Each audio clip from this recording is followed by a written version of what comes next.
के ऑडियोज और वीडियोस सबसे पहले आप तक पहुंचे तो रेड बटन को दबाकर चैनल को सब्सक्राइब करें और हमारे नए अपडेट्स को सबसे पहले पाने के लिए बेल आइकन दबाएं। हे ग छौरी सुनै के छौरी, हे ग छौरी सुनै के छौरी, कहबे टाटी पर जेबे रे बजर खसुआ तो सब दिन कुमारे रहबे।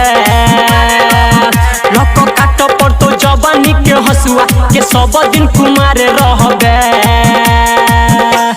हे ग छौरी सुनै के छौरी, हे ग छौरी सुनै के छौरी, कहबे टाटी पर जेबे रे बजर खसुआ तो सब दिन कुमारे रहबे। लक काट पर तो जवानी के हसुआ के सब दिन कुमारे रहबे।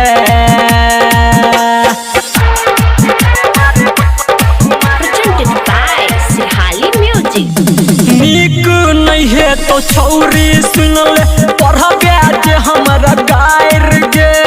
आधी आधी रात को सुनले उठतौ तोरा जुआर गे। नीक नहीं है तो छौरी सुनले पढ़बे जे हमरा गायर गे। आधी आधी रात को सुनले उठतौ तोरा जुआर गे। अपना के ने बुझे सुअरिया गे, मुँह लागे छो जना कोनो बुढ़िया गे। अपना के ने बुझे सुअरिया गे, मुँह लागे छो जना कोनो बुढ़िया गे। कियो बन तौने छौरी तोहर अगुआ के सब दिन कुमारे रहबे। लक काट पर तो जवानी के हसुआ तो सब दिन कुमारे रहबे। हे ग छौरी सुनै के छौरी, हे ग छौरी सुनै के छौरी।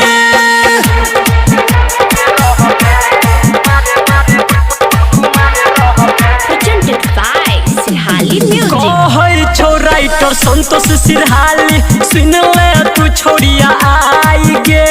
संदीप सुमन से शादी करबे तैयो नहीं बनबे माई गे। कहै छौ राइटर संतोष सिरहाली, सुन ले तू छोड़िया आई गे।